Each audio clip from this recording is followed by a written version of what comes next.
e identificar algumas áreas da vida que precisam ser melhoradas em relação à lei do Senhor. Então, esse é o objetivo aí do estudo de Levítico. Qual a importância desses livros? Aqui tem alguns livros, né? A Constituição de 1988, né?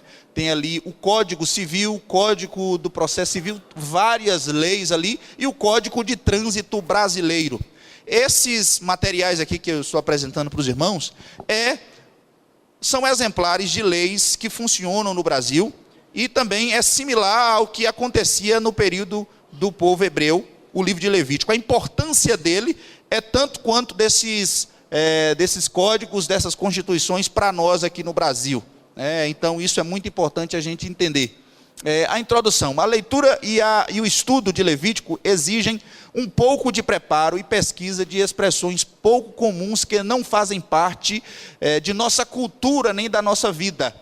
A missão não é impossível. Estude a lição com afinco e você estará pronto para entender melhor esse livro e para aplicá-lo à vida diária. Ou seja, querido, esse livro, ele tem algumas palavras que são diferentes de outros livros, por conta de alguns símbolos, por conta de alguns instrumentos, de alguns elementos. Então, é necessário ter o cuidado com isso. Mas eu trouxe alguns materiais aqui, que vai estar passando, para os irmãos tentarem compreender um pouco qual é a relevância desses materiais, desses símbolos, da indumentária do sacerdote, uma série de coisas que vai facilitar para você compreender. E esse livro vai ajudar você a compreender o Novo Testamento, a importância de Jesus Cristo no Novo Testamento, a importância do sacrifício de Cristo, a importância de tudo aquilo que Jesus representa para nós no Novo Testamento.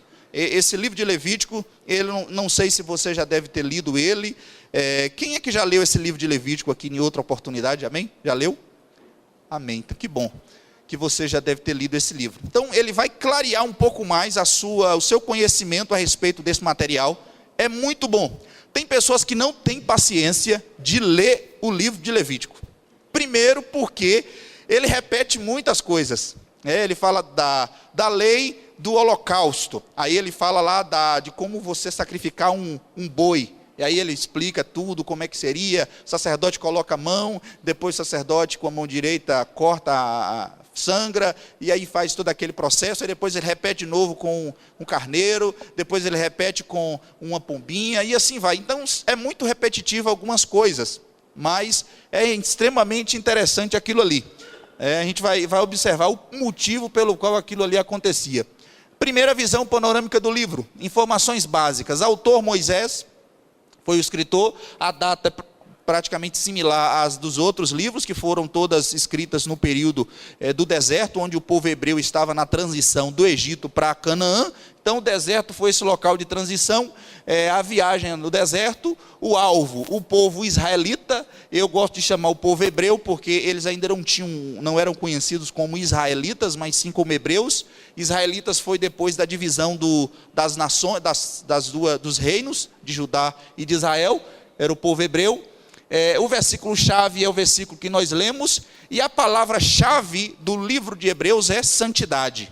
Era o motivo pelo qual esse livro foi escrito, ou seja, mostrar santidade para o povo e para Deus ser conhecido como um Deus santo. Então a gente vai observar muito isso nesse livro. Aqui eu coloquei como tudo foi escrito. Aqui, queridos, não sei se vocês dá para observar, aqui esse primeiro aqui, obrigado, irmão. Esse primeiro exemplo aqui dessa figura é uma escrita cuneiforme, que é um tablet, uma tábua de madeira, na verdade de barro, né, uma pedra, que era comum o povo escrever naquele período. Então, a lei de Moisés, os 10 mandamentos, foram escritos aqui. Isso aqui não era grande assim, isso era pequeno, é portátil, bem pequenininho, é como se fosse um contrato. Então, quando Moisés trouxe 2 tábuas da lei, não eram 2 com 5 leis, né, uma com 5 leis e outra com 5 leis, contendo 10, não. Eram 10 em um, né, em uma uma tábuazinha dessa aqui, de pedra, e 10 em outra, porque isso significava um contrato entre Deus e o povo. Então, era como se Deus fosse a pessoa que ficasse com um e o povo ficava com o outro. É como hoje a gente faz um contrato, geralmente o contratado e o contratante, ambos ficam com uma cópia. Então, era assim que funcionava naquele período. E aqui está escrito em hebraico, é chamado Palion hebraico, que é um hebraico mais antigo do que o hebraico falado depois do período de Moisés. Aqui é uma planta aquática lá do Nilo, que se chama papiro, de onde surgiu a palavra papel. Aqui é alguns pergaminhos, um rolo de pergaminho, que é onde foi escrito. Então, como é que foi escrito tudo antigamente?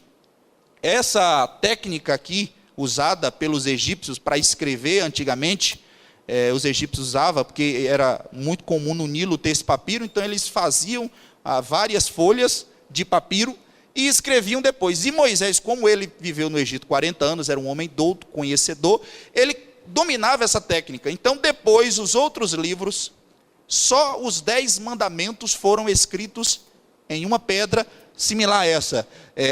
Os outros materiais foram escritos em pergaminho, em papiro, né, que é essa árvore aqui. É uma planta. E aqui é um rolo de pergaminho de papiro que ficava desse jeito depois. Então ficava enorme, você vê que ali ele desenrolava e ali conseguia... por isso que a Bíblia fala assim, abriu-se o selo, porque vamos dar um exemplo, que esse rolo ele era fechado e era selado, de maneira que não podia abrir, então a pessoa quando abria aí quebrava o selo. Então até hoje algumas pessoas, né, os profetas falam assim, desenrola o rolo, irmão. Já viu isso, irmão? Então pronto, o desenrolar o rolo é isso aqui, é desenrolar o rolo para ler a Bíblia, para ler a palavra, ler a verdade de Deus. É desse jeito que funcionava. É visão panorâmica do livro, o que está mostrando ali. Primeiro, Levíticos do capítulo 1 ao capítulo 10, ele quer mostrar o quê? Sacrifícios e sacerdote. Ou seja, ele vai falar sobre como os sacrifícios do Velho Testamento eram feitos e como deveria ser a vida do sacerdote. É o que se ocupa o capítulo 1 até o capítulo 10. A ocupação é essa. O caminho de Deus, aqui mostra o caminho de Deus, como se aproxima do Deus Santo e salvação, como era a salvação no Velho Testamento. Então a gente vai observar isso aí. Muito interessante isso, você compreender essa questão, muito importante. E a gente vai observar mais à frente, irmãos, como era trabalhoso se santificar diante de Deus no Velho Testamento, como era difícil, existia várias etapas, era uma cerimônia para você conseguir um perdão de Deus, era muitas etapas. Agora nós vamos ver aqui, do capítulo 11 do livro de Levíticos ao 27, fala sobre leis sobre a vida, como deveria ser, lei sobre a vida, caminho com Deus, caminhada com Deus, como deveria ser a conduta com Deus, como viver com o Deus Santo e santificação. Então, a ocupação do capítulo 11 até o 27 é essa. É a lei sobre a vida, como as pessoas vivem. Pode falar, irmã.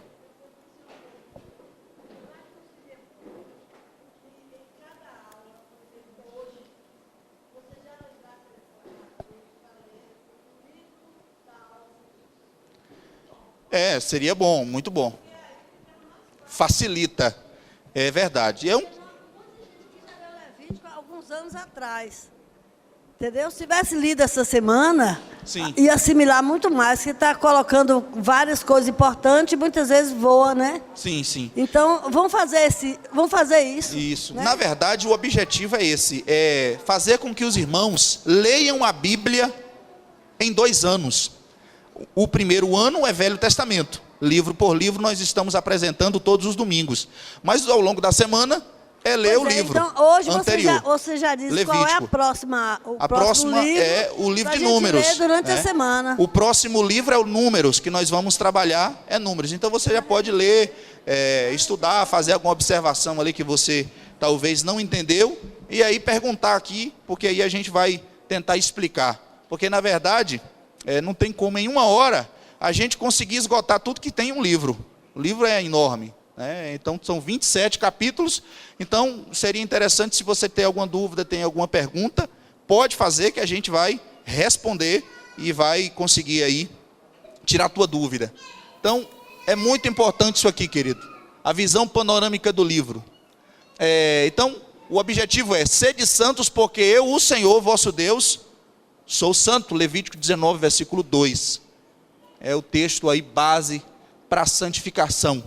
Visão panorâmica do livro ainda começa dizendo o seguinte: Levítico é uma sentença. O Senhor provia os sacrifícios para dar ao homem oportunidade de ter comunhão com Ele. É o primeiro objetivo de Levítico. Qual era o objetivo de Levítico? Promover comunhão com o homem. Esse é o objetivo das leis, dos sacrifícios, era o homem ter comunhão com Deus. E as festas, para que essa comunhão fosse mantida e celebrada. Então a gente vai ver mais à frente as festas que tinham, como Páscoa, Pentecostes, Purim, Tabernáculo, várias festas. Essas festas serviam para manter o relacionamento com Deus e também para as pessoas terem comunhão, celebrar ao Senhor. O povo de Israel era um povo que festejava muito. E toda festa tinha uma lembrança do que Deus havia feito, ou do que Deus haveria de fazer. É desse jeito que funcionava. Levítico, o manual dos pastores. Isso aqui é muito interessante. Levítico descreve como os sacerdotes deveriam se comportar e conduzir a vida espiritual da nação. Começa descrevendo o sacrifício e depois trata sobre os sacerdotes. Aí vai dizer, então a interrogação, é por acaso? Não é. Então qual é o objetivo, querido, desse livro de Levítico? É fazer você e eu entendermos a nossa preocupação que nós precisamos ter em relação à santificação, à santidade diante de Deus. Diante do que a gente vai ver lá no Velho Testamento, como era difícil se santificar, a cerimônia que era. E hoje nós precisamos também colocar na nossa mente a nossa decisão de sermos santos, porque é muito importante isso. Amém? Se você tiver alguma pergunta, você pode levantar que a gente vai estar respondendo para você. Certo? Muito importante aqui, isso para os irmãos. Deixa eu ver se é isso mesmo. Ver se passou. Pode falar, meu irmão.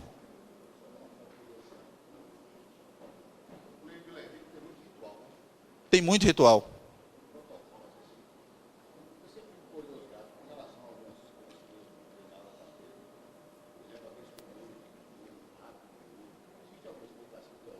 O quê? Fala de novo aí para a gente entender, por favor. Tem muito ritual. Certo. Ritual.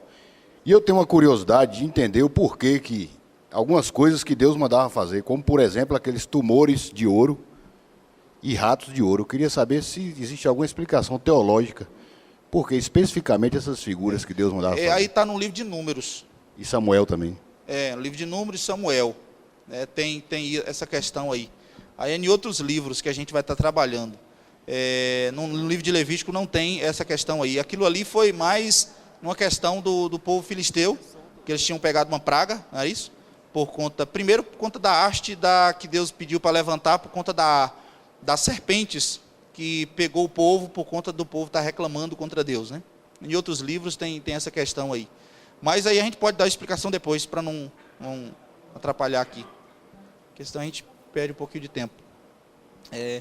Então, queridos, é muito importante que a gente busque o quê? Santidade, santificação diante de Deus, certo? Nesse ponto 3 aqui, fala sobre o destaque. Qual é o destaque? Hebreus é parte de Levítico no Novo Testamento.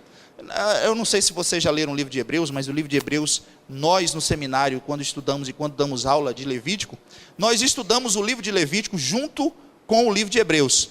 A carta de Paulo aos Hebreus, ou a carta aos Hebreus. Então, por quê? Porque é muito importante, porque a gente vai conseguir compreender o livro de Levítico, como eram os sacrifícios, como funcionava os sacrifícios no Velho Testamento, o arônico, o de Melquisedeque, tudo que funcionava no Velho Testamento, como eram as cerimônias, e a gente vai ver isso descontinuado no livro de Hebreus. na carta aos Hebreus, porque vai mostrar que tudo que Cristo representa no Novo substituiu aquilo que era no sacrifício do Velho Testamento. Então a gente vai ver essa importância.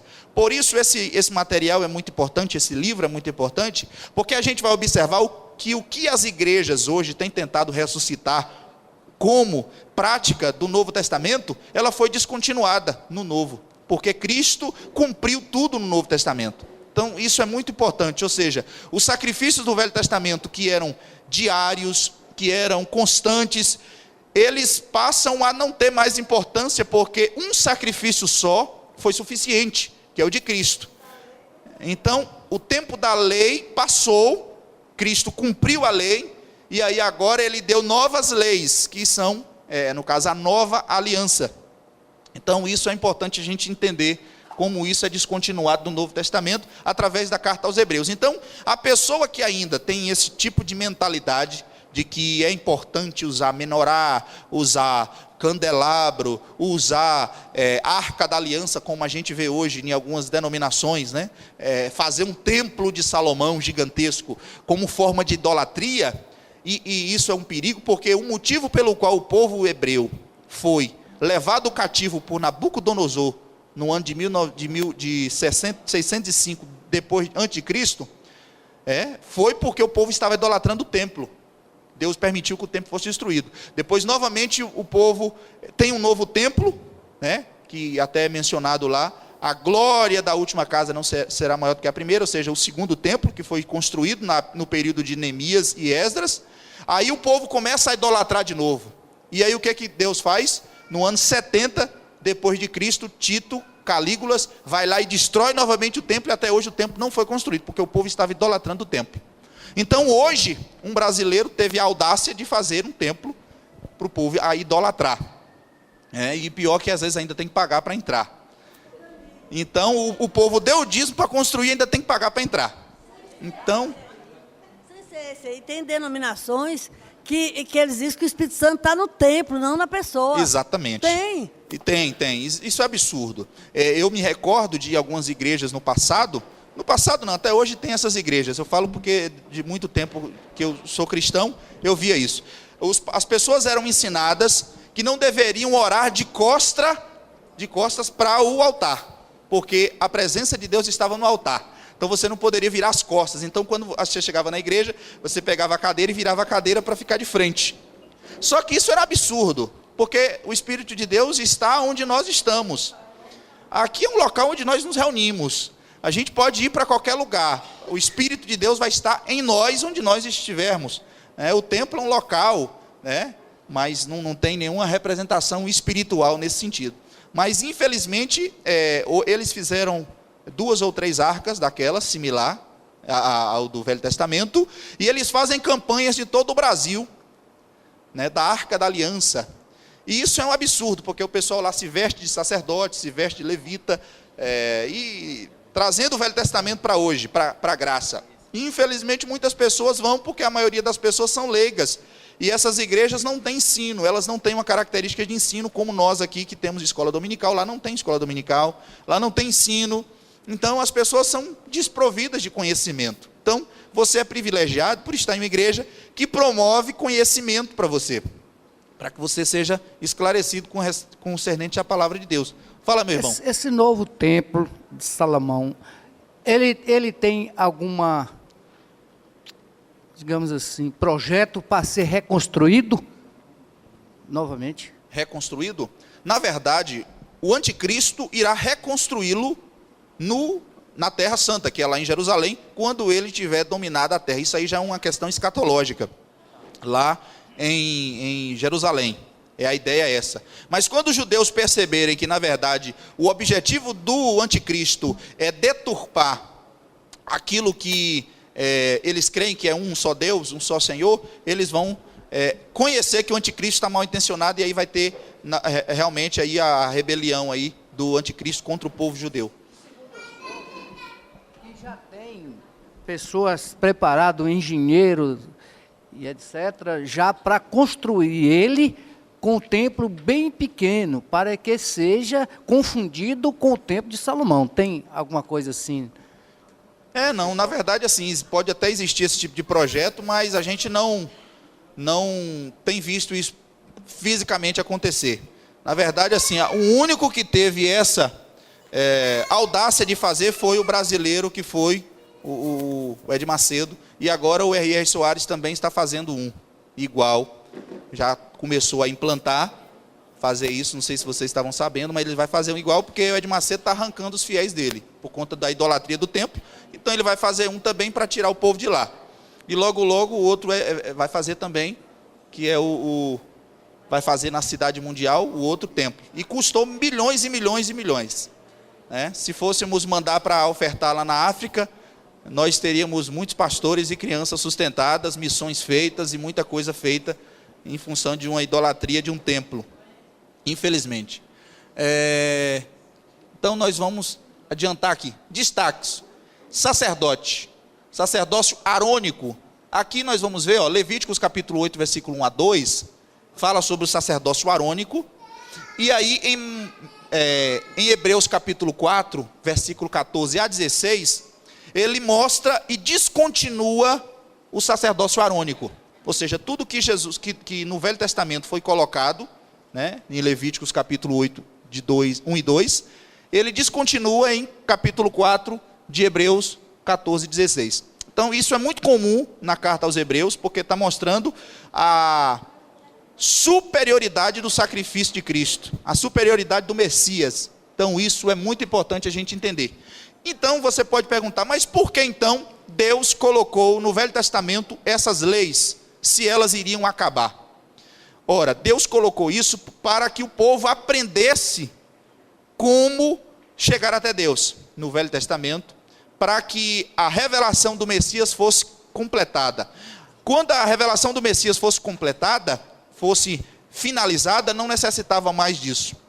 Eu dei até um exemplo aqui ultimamente, na última aula, que é como se fosse vários rios que correm para o mar. O objetivo é chegar no mar. Mas se as pessoas ainda não conseguem chegar no mar, então os rios vão levá-los até esse mar que é Cristo. Então, cada lei do Velho Testamento apontava para o Messias, e aí a gente entende que Jesus Cristo cumpriu todas as profecias do Velho Testamento.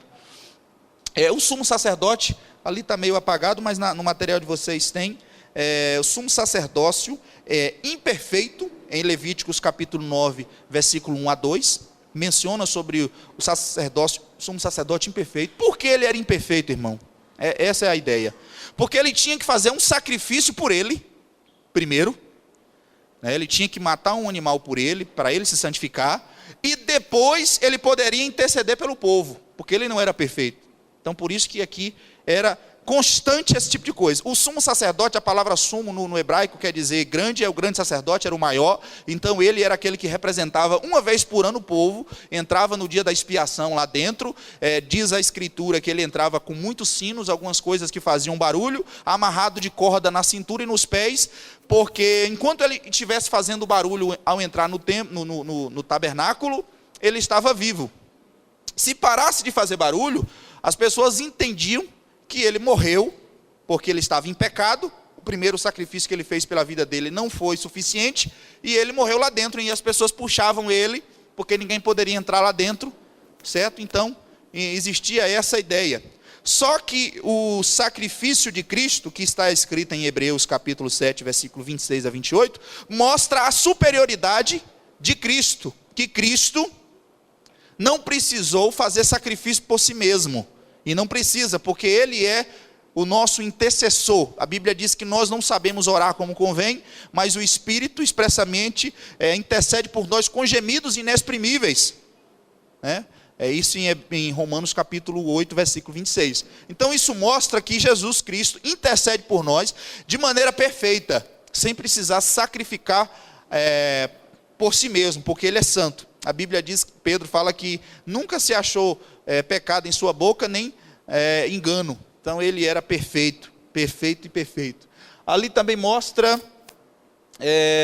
sacrifícios, ou seja, variados e constantes eram os sacrifícios do Velho Testamento. Você vai ver aqui no capítulo 1 ao 7 de Levítico, vários sacrifícios. Existia aí o sacrifício chamado holocausto, existia oferta pacífica, existia oferta de manjares, que eram por gratidão pelo que Deus fez, ou pelo que Deus faz, ou pelo que Deus haveria de fazer. Eram 3, por gratidão.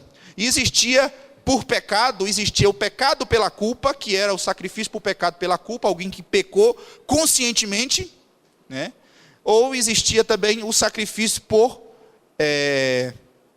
inocência, ou seja, a pessoa não sabia que aquela lei proibia aquilo, ou que fazia aquilo, então ele pecou, né? É um pecado pela culpa e um pecado pela inocência, ele não sabia daquela lei, né? Então existiam vários, e aí existia para o rico, para o pobre, para o mais pobre, e para o mais pobre ainda, e para o miserável.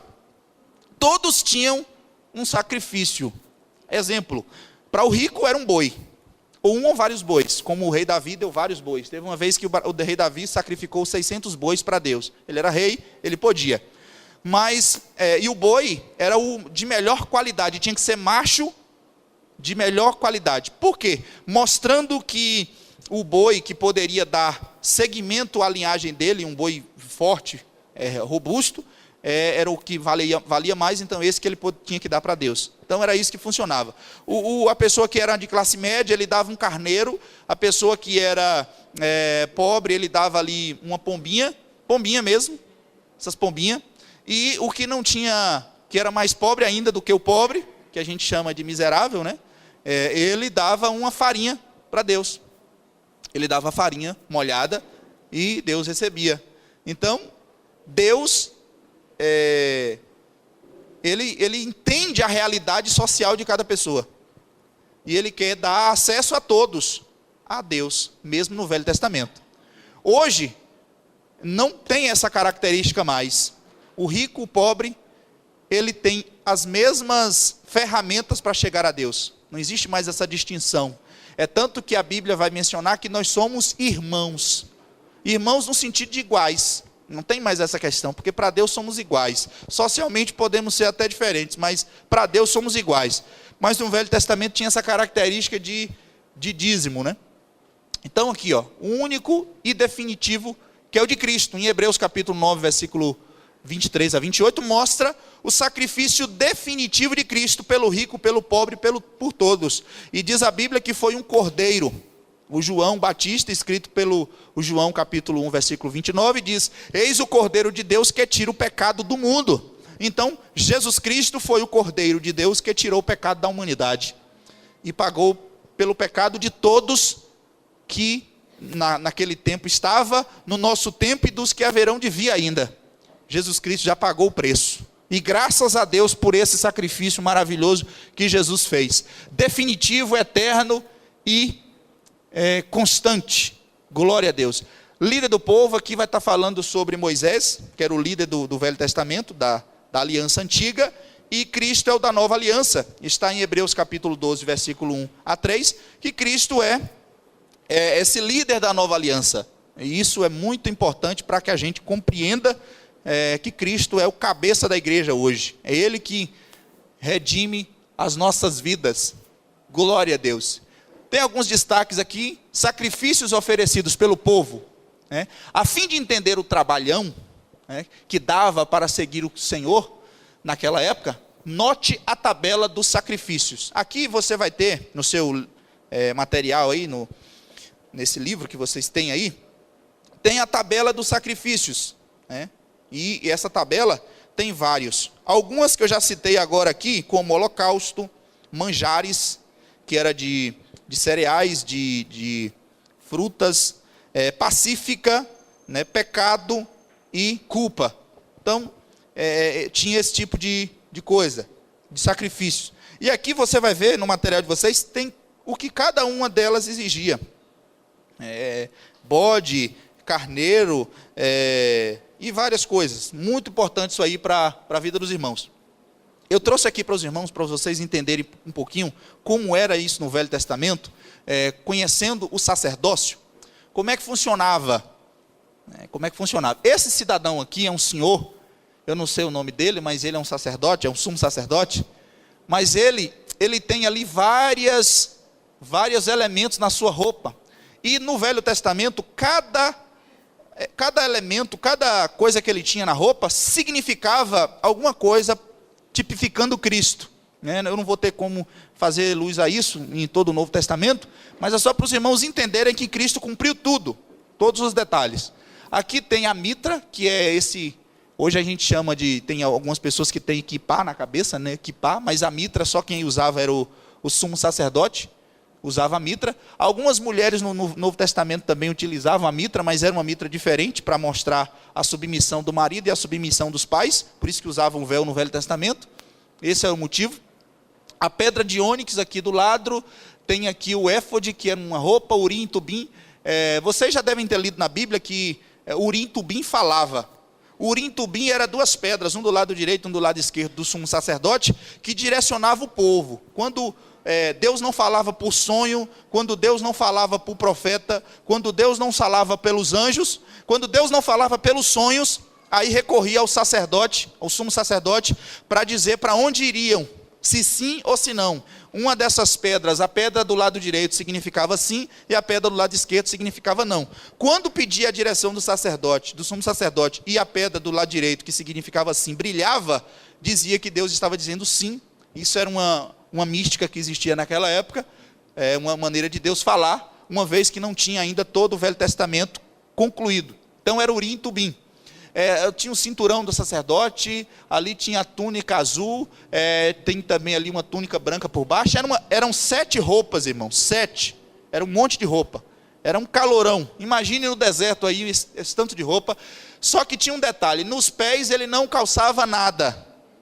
Ele entrava no Santo dos Santos com os pés descalços, simbolizando que ele veio do pó e ao pó ele tornará, por mais que ele está todo cheio de aparato. Isso mostra simplicidade, isso mostra humildade, isso mostra reconhecimento da divindade.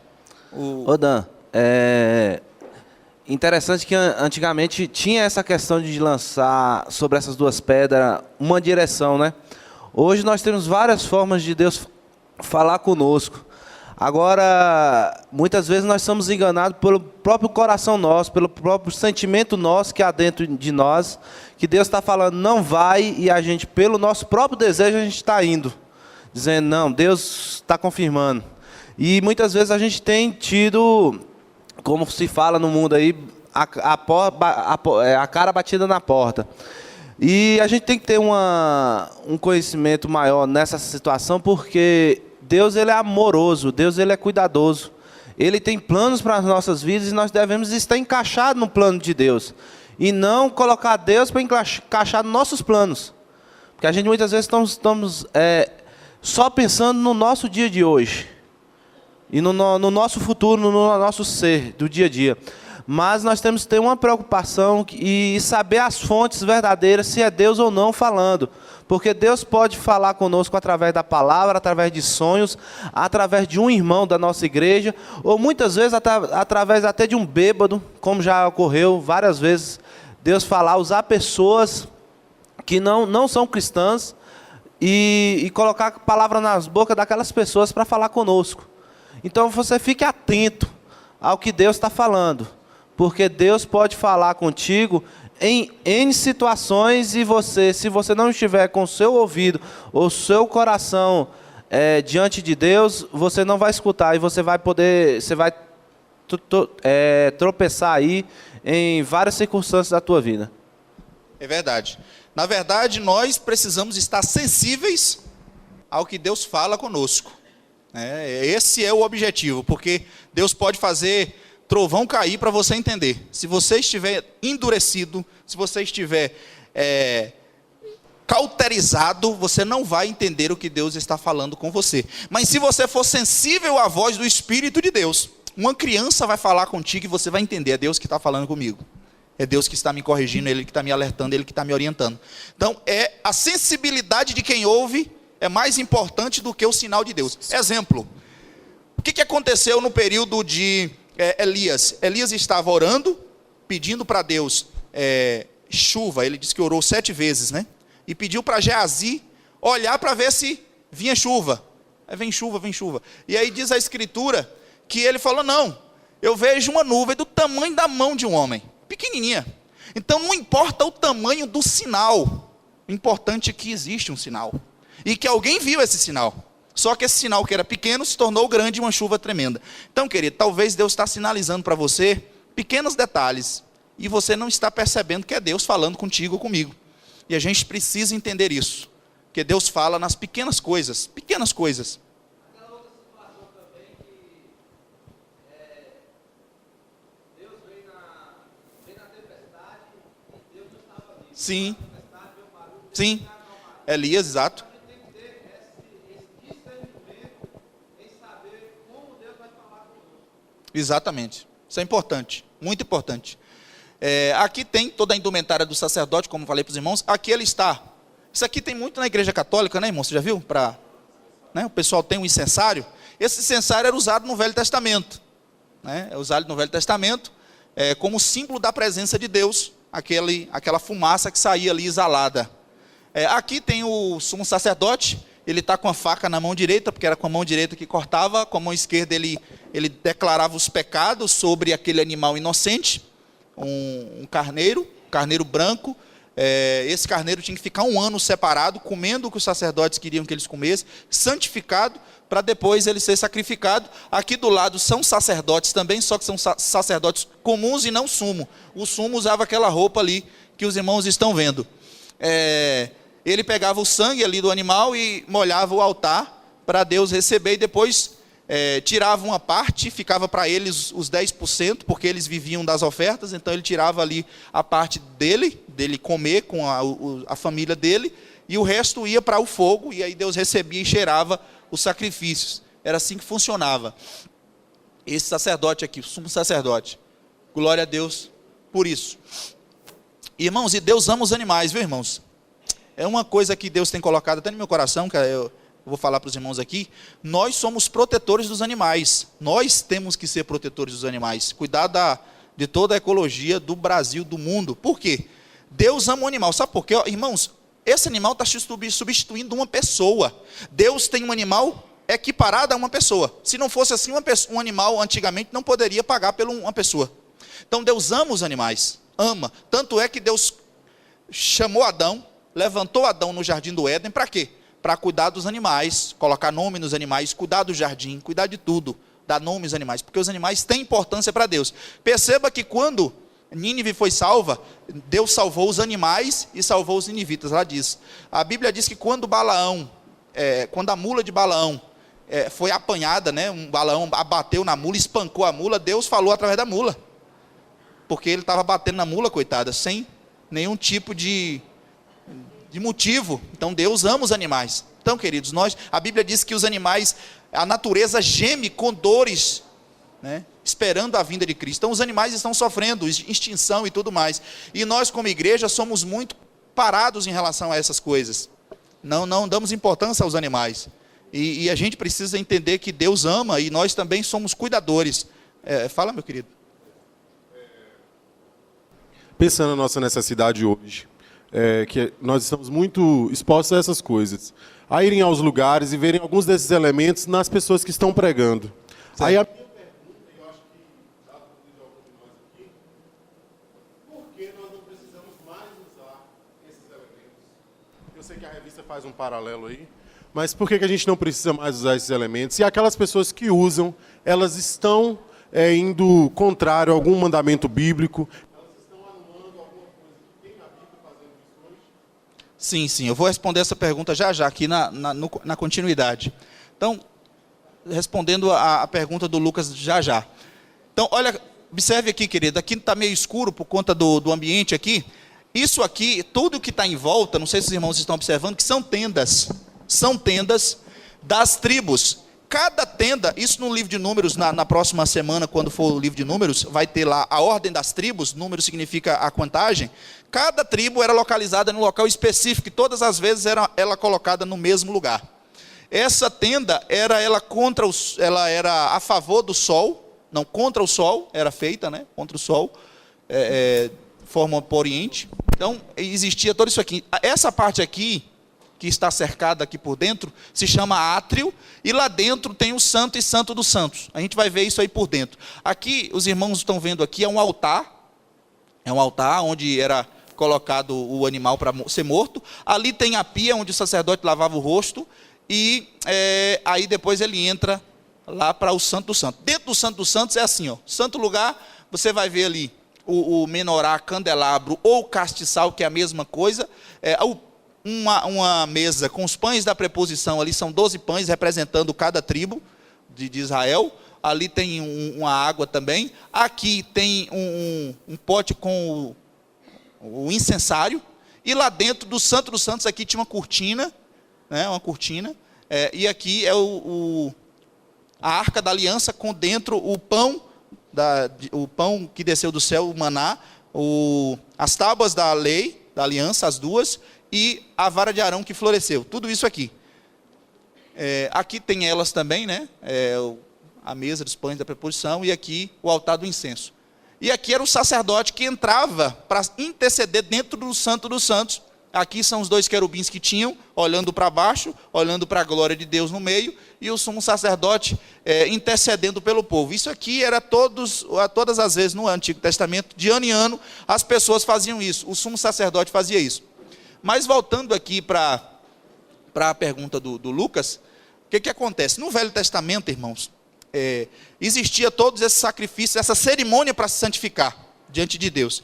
Porém, no Novo Testamento, Cristo cumpre isso em todos os seus aspectos, Agora, o motivo pelo qual nós não precisamos mais de um sacerdote, por quê?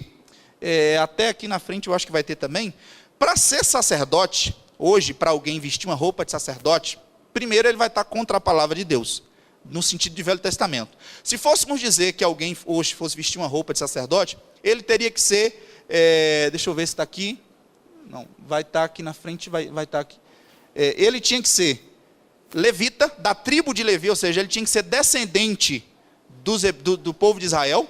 Né? Jacó teve 13 filhos, um era mulher que era Diná, e aí um chamava Levi. Esse Levi, ele teve 3 filhos, Gerson, Merari e Coate. Para ser levita, sacerdote, porque nem todo levita era sacerdote, só os descendentes de Coate, que eram sacerdotes, que era da descendência de Arão. Então, ele tinha que ser levita, ele tinha que ser da descendência de Coate, filho de Coate. Os outros eram só desarmadores e armadores de tenda, e os gersonitas eram tocadores, mas os coatitas eram os responsáveis por entrar dentro do templo, só eles. Então, você veja como era criterioso isso aí. Hoje, no Brasil, não existe nenhum levita. Primeira coisa, não existe nenhum levita mesmo de sangue genuíno, não tem. E tem outros critérios também para isso. Mas vamos continuar aqui. Segundo, que essa questão dos sacrifícios foi substituído. Cristo pagou o preço único, não necessita mais de nenhum sacerdote ou sumo sacerdote que entre em um templo para sacrificar. Não existe, não precisa mais, porque Cristo fez um sacrifício uma vez por todos, né? E terceiro, porque não existe mais hoje templo. Nem hoje, nem os judeus lá em Jerusalém não fazem mais sacrifícios, porque não existe mais o templo foi destruído. Então não existe mais isso, certo? Não existe mais isso. Então, esses são um dos motivos. Então, se alguém hoje, algum pastor, alguém hoje quer ser sumo sacerdote ou quer ser sacerdote, ele está desprezando o que Cristo fez. Ele está dizendo o que Cristo fez foi ineficaz, ineficiente, insuficiente. Eu preciso recorrer ao Velho Testamento. E aí a gente cria um problema. Por quê? Porque o sacrifício do Velho Testamento, se você for recorrer a ele é constante e contínuo. Então iria existir um assassinato de animais absurdo.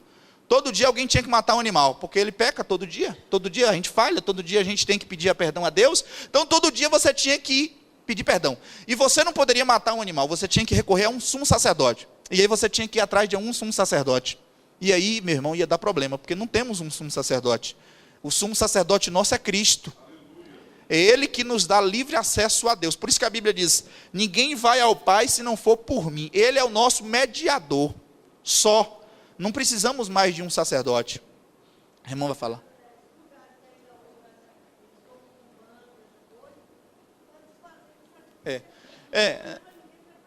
Na verdade, a macumba, a quimbanda, alguns bruxos, né, da magia negra que usam esse tipo de sacrifício, eles estão fazendo sacrifício, mas há demônios, há espíritos malignos, que eles chamam de orixás, que eles chamam de guias. Então, eles estão fazendo esse tipo de coisa. Isso é uma herança da cultura afro-brasileira, africana, que veio para o Brasil, e até hoje o pessoal tem esse tipo de coisa. Mas isso é cópia. O diabo copia aquilo que Deus fez, né? Então, existe esse tipo de coisa. Porém, Deus não aprova mais esse tipo de coisa, né? A morte de animais, como em alguns países que sacrificam até crianças, inclusive no Brasil também, faz esse tipo de sacrifício com crianças. Às vezes a gente vê aí crianças desaparecidas, são crianças que são tiradas justamente para fazer sacrifício. Então tem esse tipo de coisa. Então aqui tem, queridos, destaques, aqui tem alguns sacrifícios que vocês já têm aí, esse painel de sacrifícios. Sede santos porque o Senhor sou santo. Aqui tem o pecado pela culpa. Aqui tem algumas festas também, festas bíblicas. Além de sacrifício de leis, o livro ainda ensina o povo a celebrar o Senhor.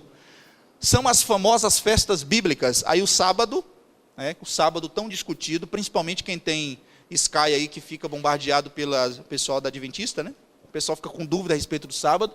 Mas o sábado hoje é Cristo. Nós não somos adventistas de um sábado, de um dia. Não somos adventistas do 7º dia. Nós somos adventistas de todos os dias. Certo? Nós acreditamos que o dia de Cristo é todo dia. Até porque, queridos, olha, entenda bem. O Velho Testamento exigia o sábado como um dia de descanso para celebrar a Deus. Porque, imagine, esse povo ficou escravo durante 400 anos no Egito. Esse povo agora tem a liberdade. Esse povo ia ter que trabalhar para sustentar suas famílias e ser sua renda.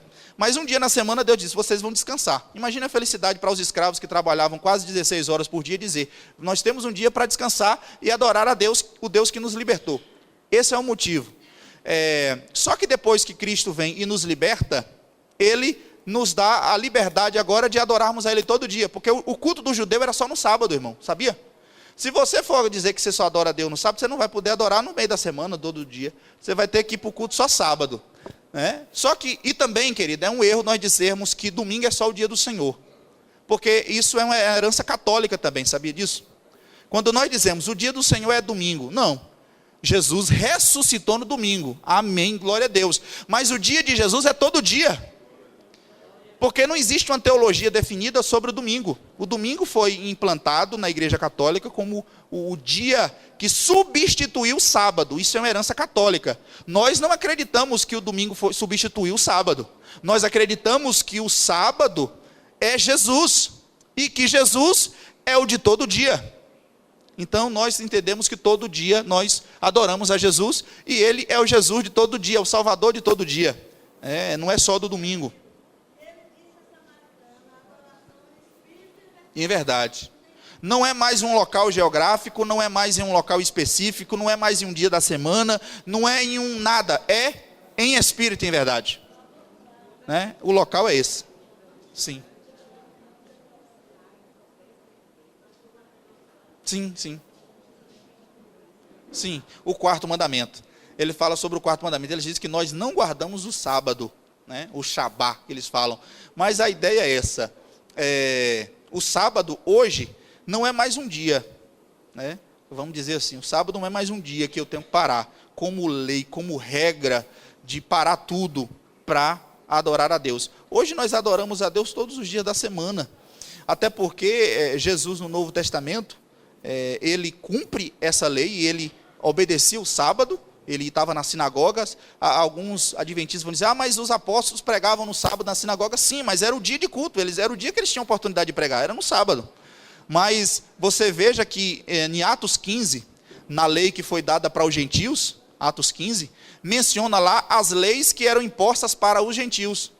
E lá diz que era somente algumas coisas, 5 delas. Era não idolatria, não ter relações sexuais ilícitas, não comer carne, não comer sangue, e nem fazer nenhuma imagem de escultura, esse tipo de coisa. Não menciona o sábado lá.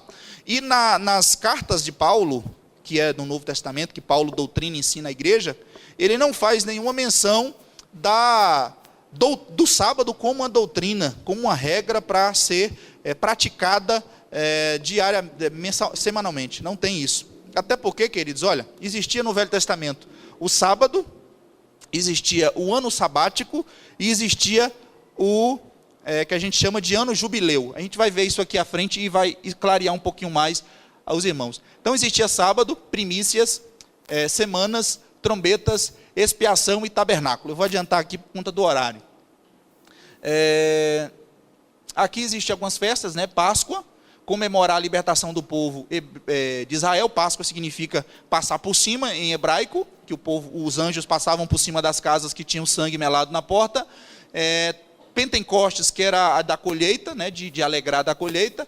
Aqui tem uns nomes em hebraico dos meses do ano, vou passar rapidinho. Dia da expiação, que era o dia que é chamado em hebraico Bar Mitzvah, que é um dia de arrependimento.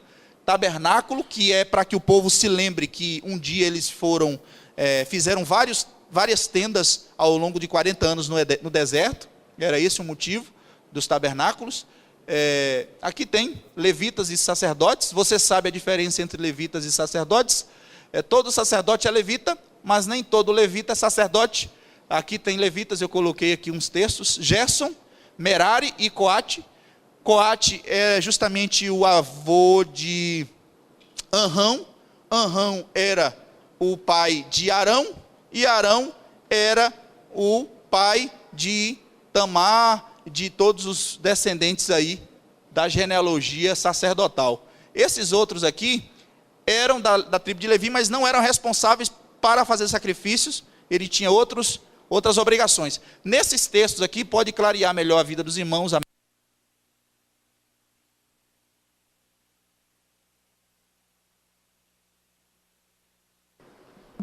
Êxodo capítulo de número 6, versículo 16, menciona sobre isso. Números 3, 23, 29, 35 e 38 menciona sobre isso. Você depois pode observar como Deus era organizado e cada um tinha uma função específica. Curiosidades, né? Em hebraico, esse nome é chamado na Torá, né? Ou na Tonaca, que a gente chama, o Velho Testamento em hebraico, é chamado, e ele chamou, não é em Levítico. Levítico é uma tradução para nós aqui da Septuaginta, do texto massorético, que vocês não vão entender muito bem se eu for explicar isso aqui. Então, nós temos isso como Levíticos, é o livro de Levítico. O livro é central, é o centro da Bíblia, do Pentateuco, né? Gênesis, Êxodo, Levítico está no meio, ele é o que intermedia. Números e Deuteronômio também. Mais algumas curiosidades para a gente finalizar. 7º dia, que é o sábado do Senhor. Inclusive, irmãos, existe um texto em Hebreus, justamente porque Hebreus é a ponte de Levítico. Hebreus vai dizer que nós ainda teremos um sábado com o Senhor. Um sábado com o Senhor. Esse sábado representa o milênio. É o sábado que teremos com o Senhor, que será o governo de Cristo. Não é mais um dia da semana, mas é o governo que teremos com Cristo, que é mencionado, se não me engano, em Hebreus 4, é mencionado isso. Ainda resta um sábado para o povo de Deus, é mencionado lá. Então, esse sábado que nós teremos, o sábado eterno. 7º ano, que é o ano sabático de libertação dos escravos. Os escravos trabalhavam 6 anos, no 7º ele tinha o descanso. Existia o descanso da terra também, que a pessoa trabalhava na terra durante 7 anos, colhendo, plantando. No 7º ano ele não fazia nada com a terra e deixava a terra descansar. Era o ano da terra. Ano jubileu, que era o ano de restituição dos bens. Ou seja, se você tivesse uma casa em uma tribo de Judá, e você quisesse morar na terra de Zebulon, você arrendava a sua terra. Durante o período do jubileu, a pessoa pagava, alugava a sua terra e você ia morar em outra terra. No período de 49 anos, ou no período que você quisesse voltar, você pagava a diferença do ano jubileu e era restituída a sua terra. Esse foi o motivo que aconteceu lá no livro de Ruth. Os irmãos conhecem a história de Ruth. Quando Ruth volta depois de 10 anos para a terra de Belém, ela encontra uma dificuldade para a restituição da sua terra, porque o marido, que era a pessoa que fez o contrato e é responsável para a restituição, já estava morto. Os seus 2 filhos, que era Quilion e Mailon, tinham morrido também, e aí tinha que casar Ruth, que era a nora, com outra pessoa, e casou com Boaz, que era parente, e resgatou a terra. Então, era nesse ano jubileu, justamente aqui. Pentecostes, que era uma festa também de 7 semanas, 5 semanas, praticamente de 7, né? Então, vai dar aí 50 e poucos dias, praticamente. A ênfase no número 7, né? Festa dos tabernáculos era 7 dias, o tabernáculos também 7 dias, de expiação também 7 dias, Pentecostes durava 7 dias, e Páscoa durava 7 dias. Então o povo era festeiro, 7 dias de festa. E o casamento também durava 7 dias. Aqui tem a doutrina, Deus é santo, santo, é a doutrina aí que mostra que Deus é santo. No reino de Deus, a santidade não é opção, é uma necessidade. Nós temos a necessidade de sermos santos, né?